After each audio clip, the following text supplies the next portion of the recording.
This is a story about people, hardy folk who chose to carve out a living from a bountiful but often hostile frontier. These pioneers of the Florida wilderness refused to adapt to the confines of a more conventional lifestyle and chose instead to make their living from the land. Largely cut off from the rest of the country, pioneers around Lake Okeechobee learned to utilize the natural resources of the lake and the surrounding region. Three occupations that attracted hard-working men were catfish, cattle, and moonshine. The moonshiners were least likely to brag about their skills, but the goal was the same for all, to find a way to eke out a living on a wild frontier. To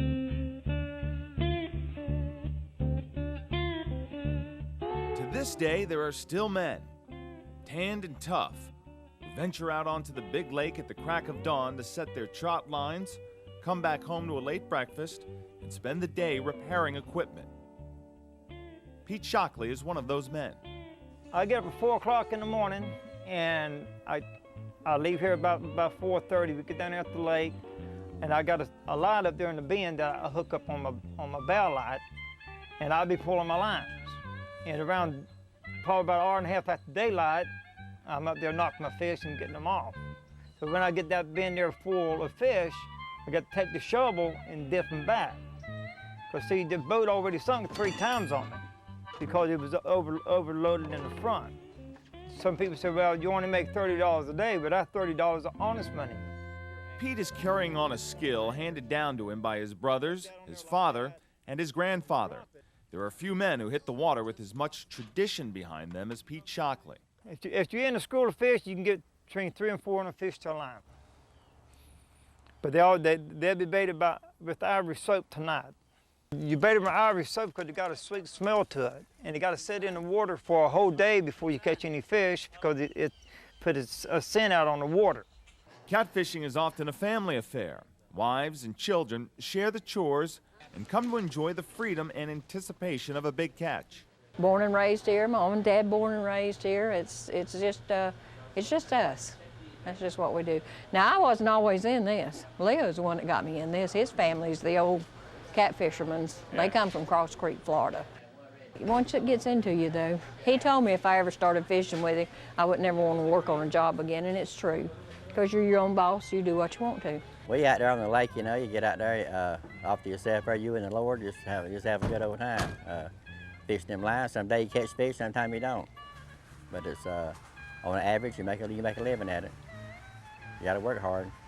The local fish house is just as important to the fisherman as his boat. This fish house in Okeechobee, Florida, is the main gathering point after a long morning out on the water. They process the fish and send them out to supermarkets, restaurants, and dinner tables across America. These middlemen depend on the fishermen as much as the fishermen depend on them. These are what's called the Sharpies. That's what Okeechobee catfish are famous for, is the little Sharpies. Like I said, the traps and the nets get bigger fish.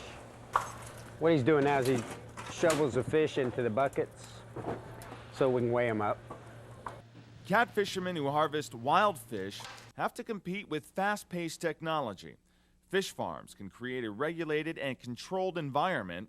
The fishermen have to deal with what nature serves up. They say the biggest difference is in the taste. Wild is better. You've got farm-raised fish nowadays, and then you've got the wild fish. And so we have to compete with farm-raised fish, where aquaculture will allow you to raise and butcher all 7-ounce fish or 4-ounce fish or whatever the market demands. We have to try to regulate it based on the fishermen. We have to ask them to fish with little hooks, meaning that it's not going to pull up a 10-pound fish. It'll straighten that hook out. So we're not going to get 10-pound fish. If we need fillet fish, then we have to ask them to fish a different style of fish box. And then you have your trappers, and they're going to get a variety. You can't regulate what swims in a trap. So we'll ask little fish for 3 days a week, big fish 1 day a week, trap fish 2 days a week.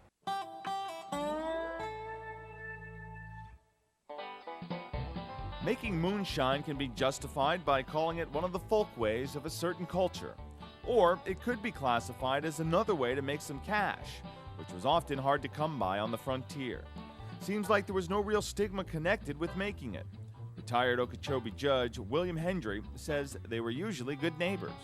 One of the two that I represented was not shy about stating what his occupation was. On one occasion, a newcomer in town met him and just an offhand conversation asked, "What do you do for a living?" And he, without hesitation, responded, "I make moonshine."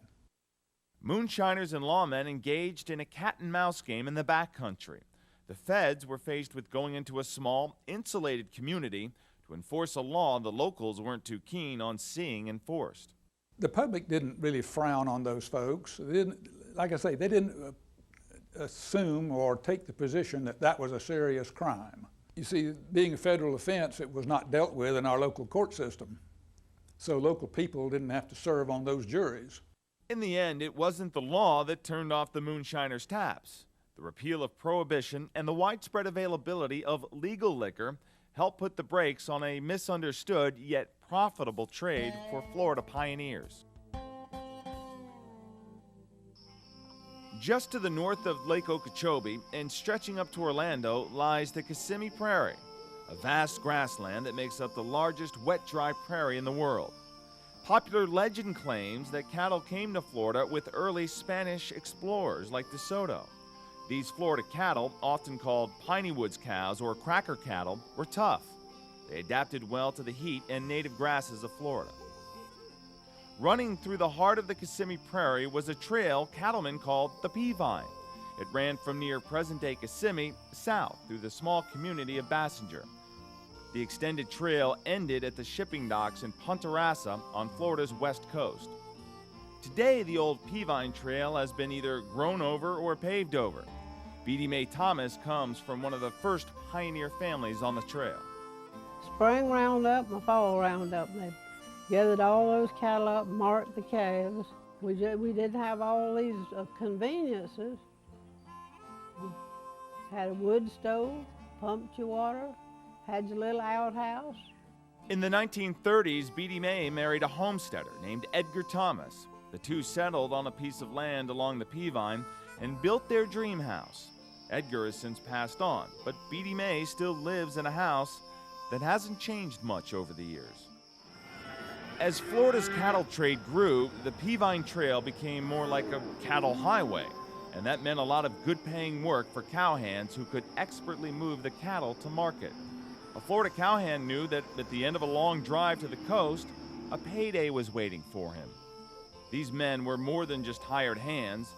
Florida was still wild, and it lacked roads and fences.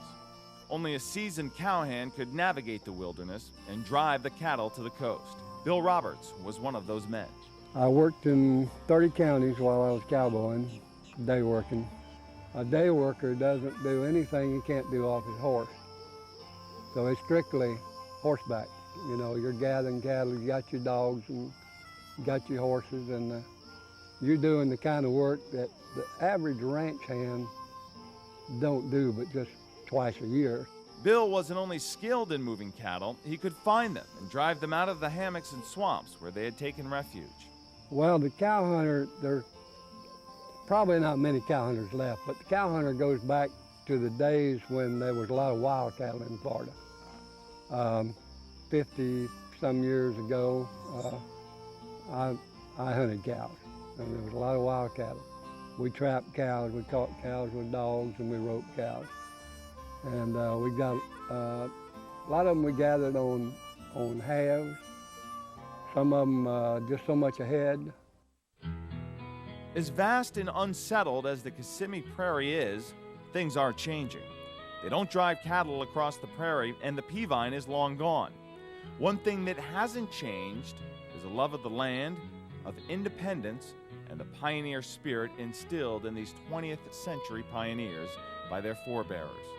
If somebody came in here and offered Mama a huge amount of money for this land, you know, she'd run them off.